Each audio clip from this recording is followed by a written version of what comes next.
A Fox News alert on an explosion at the International Monetary Fund offices in Paris.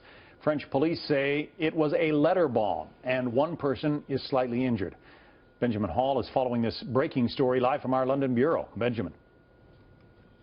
Hi, John. Every time you hear the words attack and Paris together, we think back to the terrible terror attacks we've seen in that country. I must stress we don't yet know who is responsible for this one, but it's a reminder of just how on edge the country is, how quick to respond the police are to any sort of explosive device like this. The attack took place this morning at the office of the International Monetary Fund, the IMF, when a letter bomb exploded in the face of a secretary. The victim was injured on her hands and face. Police and armed soldiers immediately evacuated the building and locked down surrounding streets.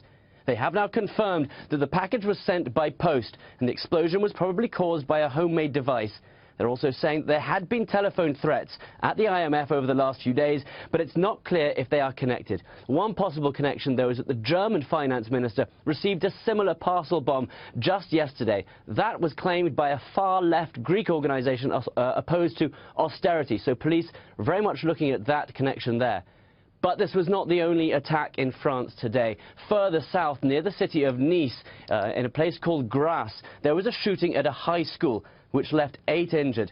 The shooter, who has now been arrested, was a 17-year-old student, heavily armed with a rifle, 2 handguns and grenades. He is unidentified, but his target appears to have been the headmaster of that school. In response to that, the French government sent out a terror alert via a nationwide app, which was implemented by the French authorities just after the deadly November 2015 attacks in Paris.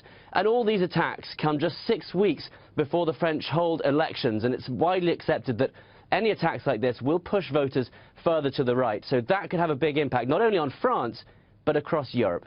Back to you. Benjamin Hall, obviously a very concerning time there. Thank you, Benjamin.